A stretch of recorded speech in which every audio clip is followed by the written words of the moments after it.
नमस्कार दोस्तों, कैसे आप लोग। उम्मीद करता हूँ कि आप अच्छे होंगे और स्वस्थ होंगे।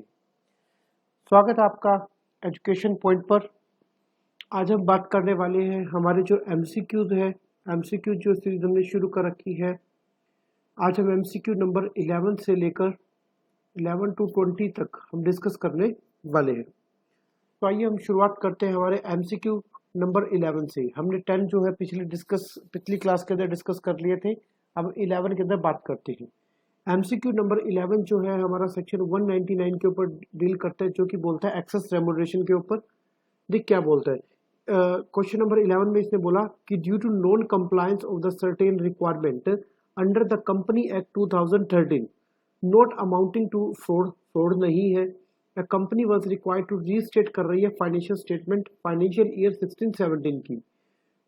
अब उसके दौरान हुआ क्या, it was found that the managing director of for that period who is retired was paid, मतलब जो एमडी रिटायर हुआ था उसको पेमेंट की गई है क्या, एक्सेस रेमुनरेशन की, to the extent of rupees 50 lakh rupees 5 lakh rupees sorry 5 lakh रुपए क्या किया गया, एक्स्ट्रा पे किया गया है।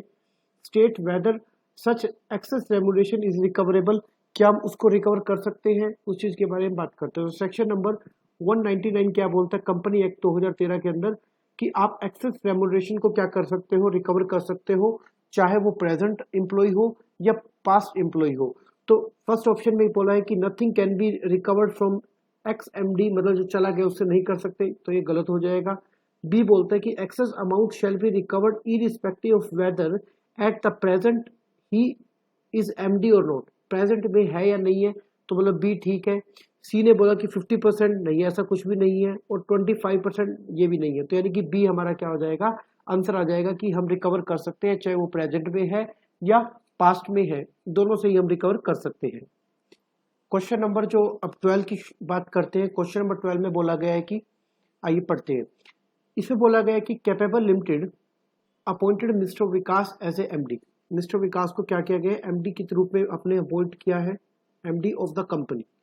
The board of directors entrusted him with some power. Mr. Vikas is not ready to do administrative act authorized by the board of the director, keeping in the view that he has been entrusted with substantial power of the management. Decide the act which Mr. Vikas can undertake. इसमें बोला कि Mr. विकास को MD बनाया गया है और कुछ एक पावर दी गई है, लेकिन वो मना कर रहा है, तो हमको बताना कि कौन सी हम उसके अंदर MD की पावर में रहेगा। तो ये जो होगा एमडी की जो पावर, जब हम बात करेंगे हमारे कंपनी एक्ट के अंदर एमडी के बारे में बता रखा होगा, तो उसकी डेफिनेशन में बता रखा है कि एमडी जो होगा, मैनेजिंग डायरेक्टर जो होगा, उसके पास सब्सटेंशियल पावर रहेगी, तो उसके बारे में बात करते हैं। तो इसमें क्या क्या रहेगा, ए बोलता है to draw and endorse any cheque on account of the company in any bank. Endorse तो कोई भी कर लेगा, कोई एमडी के पास स्पेसिफिक पावर नहीं है ऐसी कि वही करे या और कोई नहीं कर सकता, कोई भी कर सकता है endorse. Draw and endorse negotiable instrument, वो भी कोई कर सकता है, और सर्टिफिकेट ऑफ द शेयर जो होगा वो भी कोई भी साइन कर सकता है। लेकिन जो फाइनेंशियल स्टेटमेंट रहेगा हमारा, जो हमारा फाइनेंशियल, जो हमारा जो ऑप्शन है, जो ऑप्शन रहेगा B, to sign a financial statement of the company, ये सिर्फ एमडी के पास पावर रहती है कि वो इस जो चारों में से कि वो सब्सटेंशियल पावर रहेगी, इसलिए जो बी हमारा आंसर रहेगा साइन द फाइनेंशियल स्टेटमेंट, वो हमारा आ जाएगा। क्योंकि एंडोर्समेंट जो करना है हमको चेक का या फाइनेंशियल इंस्ट्रूमेंट जो नेगोशिएबल इंस्ट्रूमेंट है या सर्टिफिकेट ऑफ शेयर है, वो और अदर जो पर्सन होंगे कंपनी के अंदर उनको भी ऑथराइज किया जा सकता है।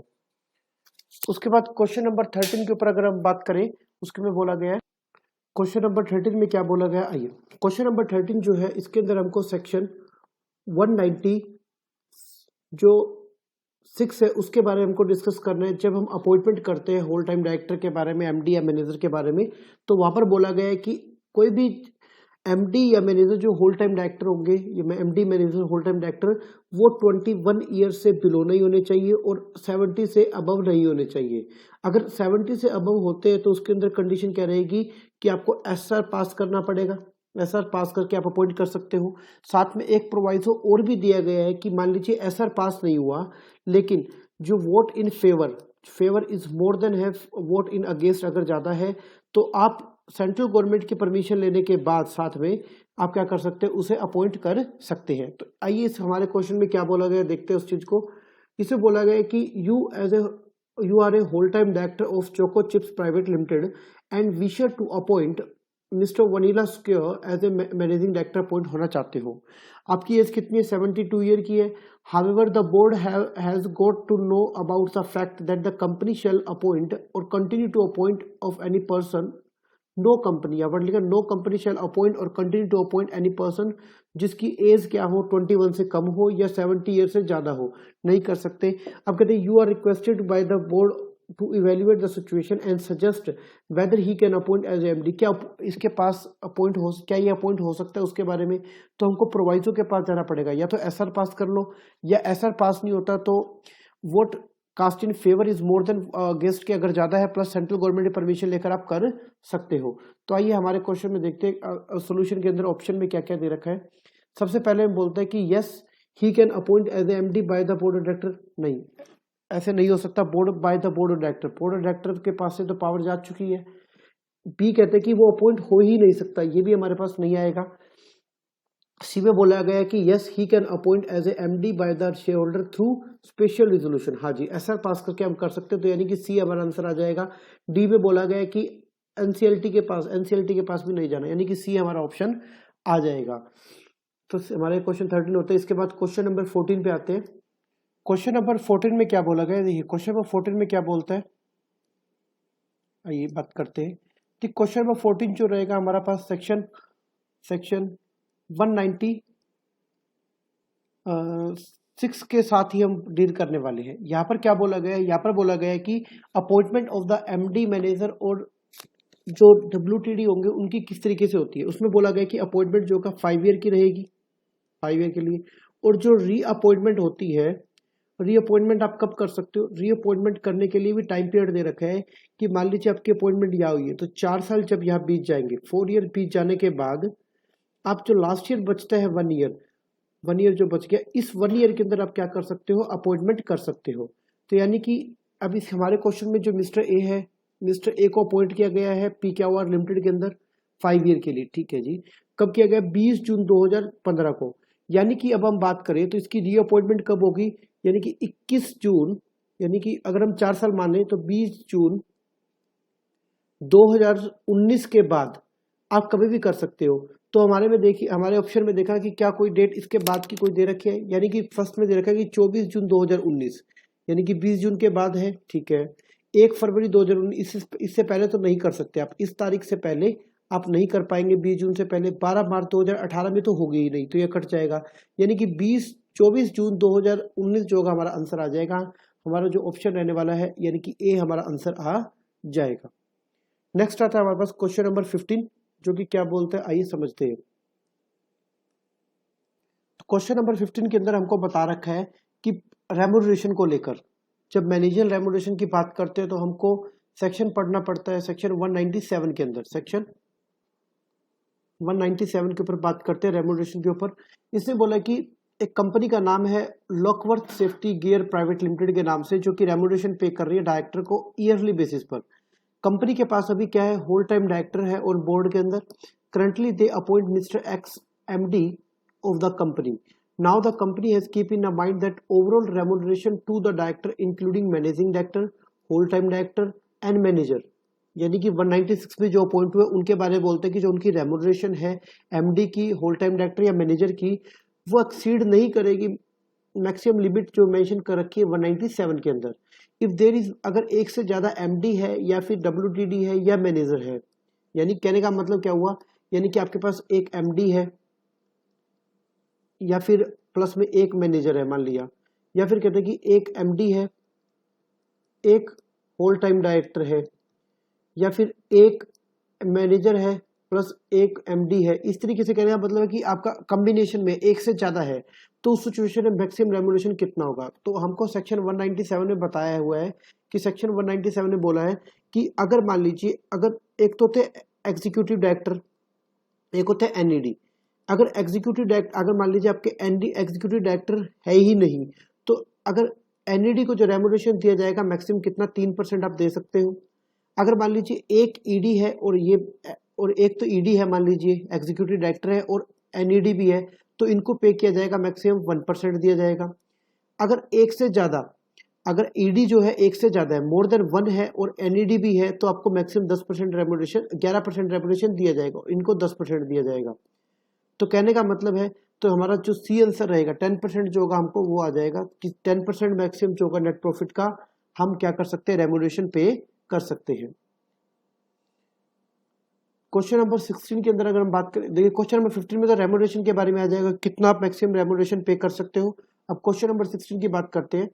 ठीक, क्वेश्चन नंबर 16 के अंदर क्या बोला गया है, क्वेश्चन नंबर 16 में बोला गया है कि अमेरिको कंपनी लिमिटेड है, Americo company limited company incorporated under company act 2013 wanted to appoint mister Ashwin as a whole time director of the company.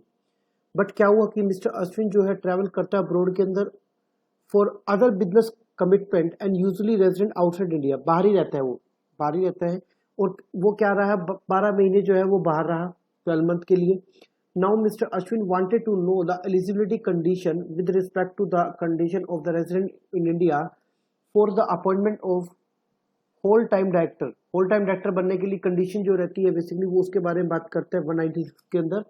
अब आप कहते हैं कि आप एक चार्टर्ड अकाउंटेंट है, अब आपको बताना है कि मिस्टर अश्विन के फ्रेंड भी हो आप, आपको बताना है कि क्या वो अपॉइंट हो सकता है नहीं हो सकता, प्रोविजन बताना अपने को एज पर कंपनी एक्ट 2013। देखिए यहाँ पर एक स्टार मार्क लगाया हुआ है, इसकी वजह से हमारा क्वेश्चन चेंज हो जाता है।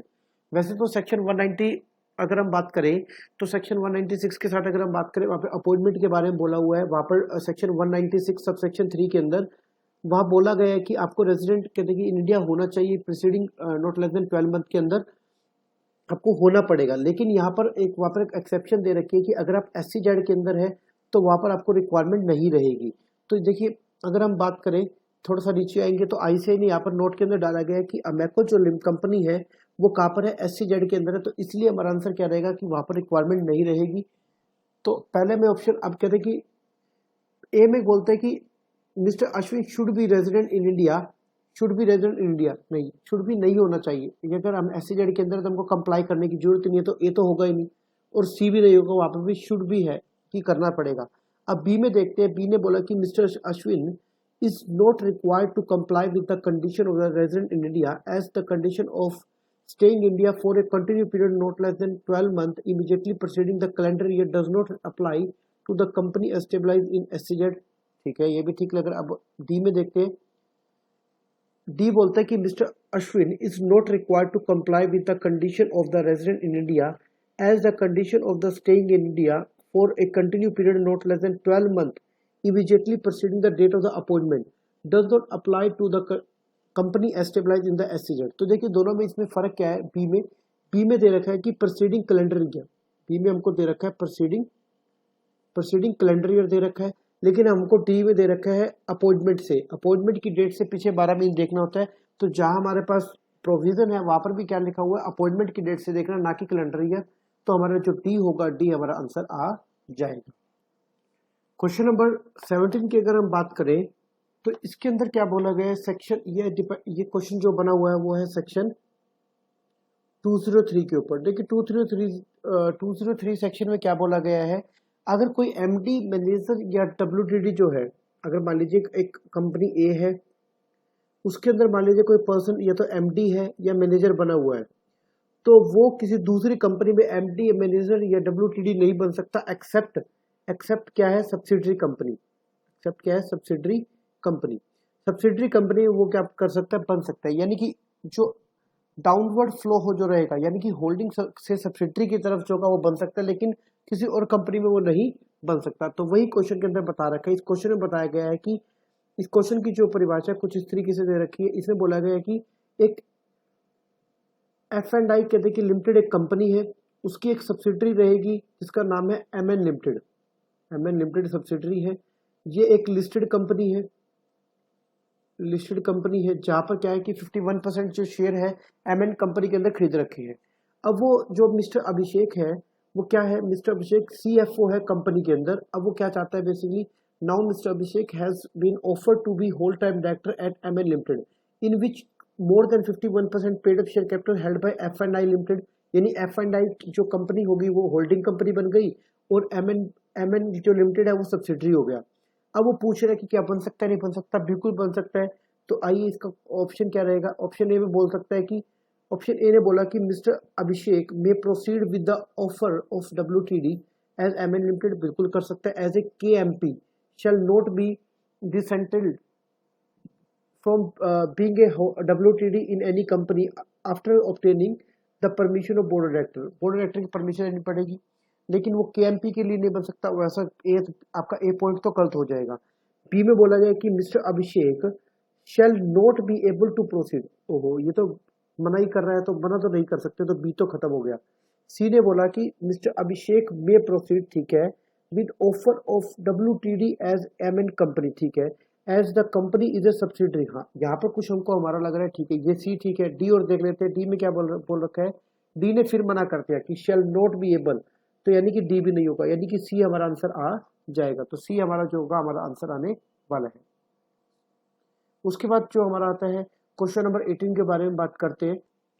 क्वेश्चन नंबर 18 में बोला गया कि ये भी क्वेश्चन जो है हमारा अपॉइंटमेंट को लेकर है। इसमें क्या बोला गया, इसमें बोला गया कि Hasmukh limited incorporated under company act 2013 के अंदर एक होल्ड WTD है मिस्टर राम, जो कि रीअपॉइंट किया गया है। कब? AGM हुई थी 28 अगस्त 2019। अब डेट थोड़ा सा ध्यान रखना, 28 अगस्त 2019 को। और मिस्टर जो राम है वो 4 साल के लिए अपॉइंट हुआ था, ठीक है जी। अच्छा, उसका जो टेन्योर है वो एक्सपायर होने वाला है 24 दिसंबर 2020। तो हमको पता है कि सेक्शन 196 के अंदर बोला गया है कि जब भी उसका जो टेन्योर होगा, यानी कि जो भी होल टाइम डायरेक्टर हो, चाहे आपका WTD हो या मैनेजर हो, जब भी जो टेन्योर होगा उसकी एक्सपायरी से 1 ईयर बिफोर, 1 साल पहले, 1 ईयर बिफोर आप क्या कर सकते हो, अपॉइंट कर सकते हो। यानी कि अगर 24 दिसंबर को आप क्या कर रहे हैं, उसकी एक्सपायरी होने वाली है उसकी, तो यानी कि 24 दिसंबर 2019 के बाद ही आप क्या कर सकते हो, उसको अपॉइंट कर सकते हो। लेकिन आपने क्या किया 28 अगस्त 2019 को, यानी कि आपने पहले कर दिया, 24 दिसंबर 2019 से पहले ही कर दिया, तो यानी कि यहाँ पर वैलिडेशन जो होगा अपॉइंटमेंट का वो सही नहीं है। फर्दर आगे पढ़ते हैं। इसे बोला कि further the company upcoming AGM schedule हुई है 25 अक्टूबर 2019। वो भी क्या हुआ कि हमारा 24 दिसंबर 2019 से पहले ही है, यानी कुल मिला के हमारी वैलिडिटी सही नहीं है। अब वही पूछ रहे हैं कि कमेंट करना है अमाउंट का the validity of reappointment of mister Ram के बारे में। तो वैलिडिटी सही नहीं है। देखिए, फर्स्ट में बोला गया कि reappointment of mister Ram valid. ओहो, ये तो गलत हो जाएगा, इसको तो काट दो। अब बी में बोला कि reappointment mister Ram is invalid in law as reappointment can not be made earlier than 1 year before the expiry of the term. हाँ, तो बी हमारा आंसर आ जाएगा। तो बी हमारा क्या आएगा, हमारा सोल्यूशन आ जाएगा। बी ऑप्शन हमारा सही है, क्योंकि 1 साल पहले ही आप कर, बिफोर एक्सपायरी 1 साल से पहले आप नहीं कर सकते। क्वेश्चन नंबर नेक्स्ट रहेगा हमारे पास क्वेश्चन नंबर 19 में बोला गया है 19 में बोला गया है कि MDH मसाला वाले की बात करें कि MDH मसाला एंटरप्राइज लिमिटेड है एक, जो कि पब्लिक कंपनी है, इनकॉर्पोरेटेड हुई है कंपनी एक्ट 2013 के अंदर। बहुत सारे बिजनेस है डेली फूड आइटम के। Mister Vinayak was appointed as CFO of the company on 2 July 2017। Mister Vinayak को आपने CFO बनाया, कोई दिक्कत की बात नहीं है, बाय बोर्ड ऑफ डायरेक्टर के द्वारा। देखिए, बोर्ड ऑफ डायरेक्टर के द्वारा ही बना जाता है। हाँ जी, अपकमिंग बोर्ड मीटिंग के अंदर जो कि 30 अप्रैल को 2020 को हुई है, 30 अप्रैल 2020 को क्या हुआ कि mister Rinkesh age of 55 year was appointed as a MD of the company. Company का MD बनाया गया उसे, ठीक है जी। Board of director also made a reappointment of another term of 3 year of the said meeting. Reappointment भी कर लिया गया है। Further in the annual general meeting of the company held on 30 June 2020 member are noticed the appointment of mister Rikesh was approved by the company. Company ने approve कर लिया, ठीक है जी, आपको अप्रूव करवाना पड़ता है। अब आपने पूछा गया है कि इसने बोला कि and the member also noted कहते कि the reappointment of mister Vinayak as a CFO for another term of 3 year you are required to state whether the reappointment of mister Vinayak is valid. बिल्कुल, मिस्टर विनायक की जो अपॉइंटमेंट है वो valid रहेगी, बिल्कुल रहने वाली है।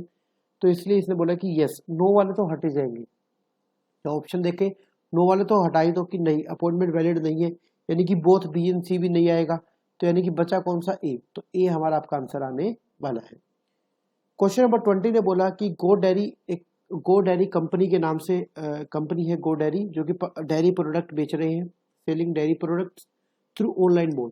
मिस्टर दयाल, जो कि पोजीशन WTD के बारे में, WTD बना हुआ कंपनी का मिस्टर दयाल, लेकिन सेक्शन 164 की वजह से उसको क्या हुआ, वैकेट करना पड़ा गया, वैकेट करना पड़ा। तो वैकेट करना पड़ा तो उसे उसकी जो अपॉइंटमेंट होगी वैकेशन की, कौन करता है? देखिए, हमको कंपनी एक्ट के अंदर बताया गया है, जब भी आपका कोई MD है या कोई मैनेजर है या WTD है, कैजुअल वैकेंसी जब भी अराइज होगी, वो बोर्ड और डायरेक्टर क्या करेंगे, बोर्ड और डायरेक्टर 6 मंथ के अंदर उसको क्या करेंगे, फिल करने वाले हैं। तो हमको देखना है कि हमारे सोल्यूशन के अंदर 6 मंथ क्या क्या दे रखा है। देखिए, अगर हम इस क्वेश्चन, ऐसे क्वेश्चन एग्जाम में आ जाए, तो आपको सिर्फ यही देखना है कि हमारा कौन सा सोल्यूशन बन सकता है। आइए देखिए, इसके अंदर बोला गया है, देखिए पहले हमको सिर्फ सीधा ही डायरेक्टली हम क्या जाएंगे ए पे, यहाँ दे रखे 3 मंथ, यानी कि ये नहीं होगा, इसको तो काट दो। यहाँ दे रखे 6 मंथ, हाँ यहाँ पर हो जाएगा। यहाँ पर दे रखा है 2 मंथ, ये नहीं होगा। यहाँ पर दे रखा है 1 मंथ, ये नहीं होगा। यानी कि हमारा जो आंसर आएगा बी आ जाएगा, the vacancy shall be filled by the board at a meeting of the board within period of 6 month from the date of the vacancy. तो एग्जाम के अंदर भी क्या होगा कि इस तरीके से आप देखिएगा, अगर मान लीजिए क्वेश्चन आपके लिमिट बेस पर है या कंसेप्चुअल बेस पर है, तो डायरेक्टली आप उस चीज को देखिए कि जो जिसके ऊपर पूछा गया है। यहाँ पर 6 मंथ आपको देखना था, हमको सारा लाइनें पढ़ने की जरूरत नहीं, क्योंकि एग्जाम के अंदर आपको टाइम को भी कंज्यूम करते हुए, टाइम को भी देखते हुए चलना पड़ता है। तो आज हमने 10 क्वेश्चन MCQ जो होंगे, हमने फटाफट हमने क्या किया, उनको एक ओवरव्यू ले लिया है। तो आई होप आपको अच्छा लगा होगा, समझ में आया होगा। Thank you, good bye, God bless you.